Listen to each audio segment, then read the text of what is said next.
Today we shall read the chapter Landscape of the Soul.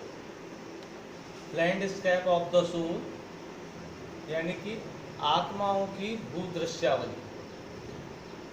नाटले टॉरवे Roy ने इसको लिखा हुआ है। ये कुछ टफ वर्ड है, इसे आप पेपर कॉपी में उतार लेंगे।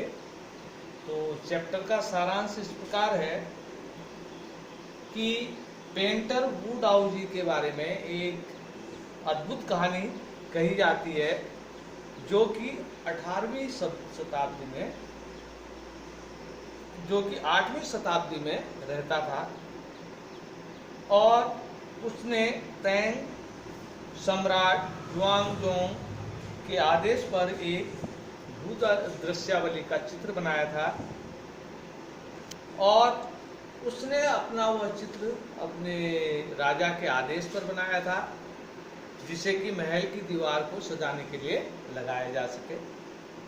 और उसने अपने उस चित्र को एक पर्दे के पीछे छुपा दिया ताकि उसे सिर्फ राजा ही देख सके, उसके अतिरिक्त कोई न देख सके। तो उसमें जो था, उसने उस दृश्य में जंगल, ऊंचे पहाड़, झरने, उड़ते हुए बादल, अनंत आसमान और मैदानी पहाड़ी रास्तों पर चलते हुए लोग और पक्षी आकाश में उड़ते हुए, इस प्रकार का वह चित्र बनाया था। जब राजा आया तो उसने उस चित्र की बड़ी प्रशंसा की। तो पेंटर ने कहा, महाराज मुझे रास्ता दिखाने दीजिए। और उसने ताली बजाई तो उस पहाड़ी के तलहटी पर एक गुफा थी। जैसे उसने ताली बजाई तो उस गुफा का दरवाजा खुल गया और वह पेंटर वू डाओ जी उसके अंदर प्रवेश कर गया। पर जैसे ही उसने प्रवेश किया तो पीछे से, उसके प्रवेश करते हुए पीछे से उस गुफा का दरवाजा बंद हो गया और आश्चर्यचकित जो राजा था वह देखता रह गया। और तब वह जो पेंटिंग थी वह उस दीवार से भी गायब हो गई और तब से उस पेंटर को इस संसार में किसी ने कभी नहीं देखा।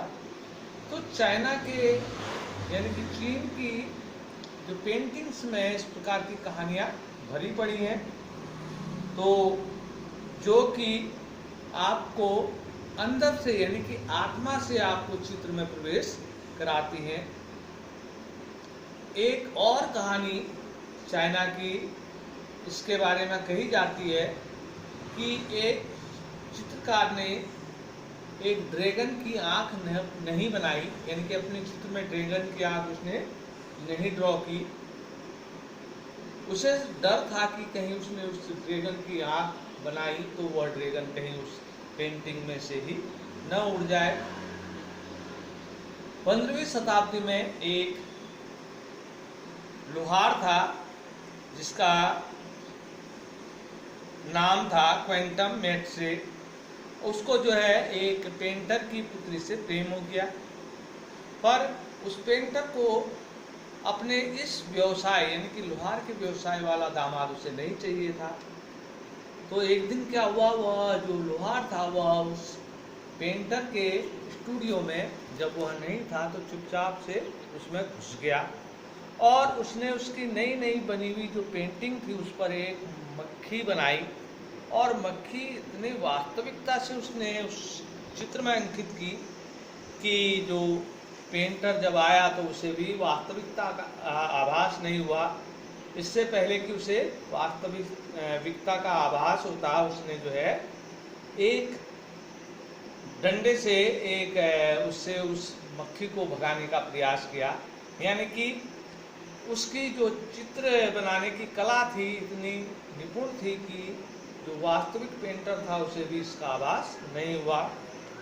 और तब उस पेंटर ने उसे अपने स्टूडियो में प्रशिक्षु रख लिया और उसने अपनी पुत्री का विवाह उससे कर दिया। और बाद में वही जो लोहार था वह बाद में बहुत अधिक ज़्यादा प्रसिद्धि उसने प्राप्त की। और इस प्रकार की कहानियाँ चीनी कथाओं में भरी पड़ी हैं। एक राजा अपने राज्य को जीत सकता है विजय प्राप्त कर सकता है, किसी राज्य पर विजय प्राप्त कर सकता है और उस पर शासन कर सकता है, लेकिन एक कलाकार ही जो है उस कला के वास्तविक रूप को जानता है, उस कला में कहाँ से प्रवेश करना है और किस प्रकार उसे अपने लक्ष्य तक प्राप्त करना है। यूरोपियन और जो एशियन यानी कि जो चाइनीज आर्ट है, इन दोनों में बहुत अधिक भिन्नता है। तो यूरोपियन आर्ट जहाँ जो है जो चित्र के माध्यम से वह उसकी बाहरी प्रतीति से जो है उसका ज्ञान कराता है, उसकी अपेक्षा जो चीनी जो कलाकारी है वह आंतरिक मन से जो है उसका प्रवेश कराती है।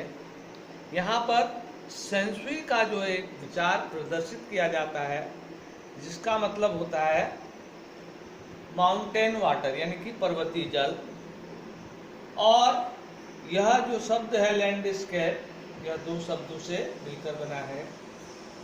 इसके दो पूरक तत्व हैं, जिसमें दोहरेपन का इस ब्रह्मांड का विचार प्रदर्शित किया जाता है।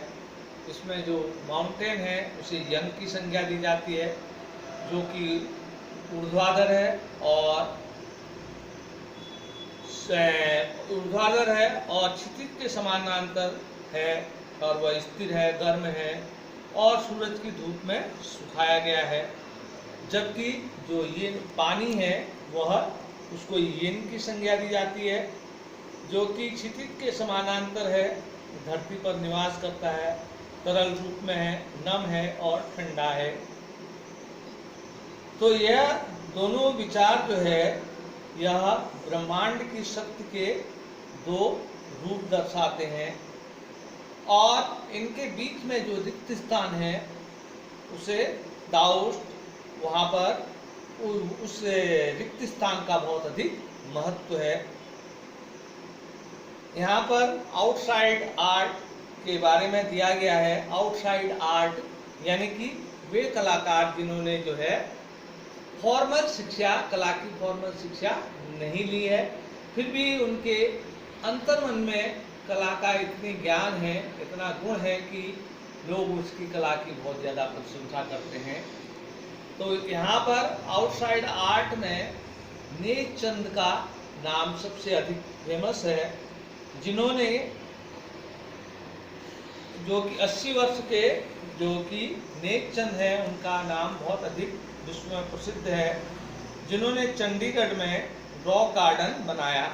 और उन्होंने उस रॉक गार्डन बनाने के लिए सारी टूटी फूटी चीज़ें, यहाँ तक कि टूटी फूटी सिंह का या जो भी टूटा हुआ मटेरियल है उसका इस्तेमाल किया और उसने उस बगीचे का निर्माण किया। और विश्व में उसके बगीचे का बहुत प्रसिद्ध स्थान है। लोग विभिन्न देशों से और भारत से भी उसके रॉक गार्डन को देखने के लिए आते हैं, और इसके लिए जो है उन्हें जो है विश्व में बहुत अधिक ख्याति प्राप्त हुई और उन्हें बहुत सारे जो है पुरस्कार उसके इस चित्र के माध्यम से प्राप्त हुए। यही पाठ का सारांश है। इस पाठ के वर्ड मीनिंग उतार लें, कल इसके क्वेश्चन आंसर आपको कराए जाएंगे।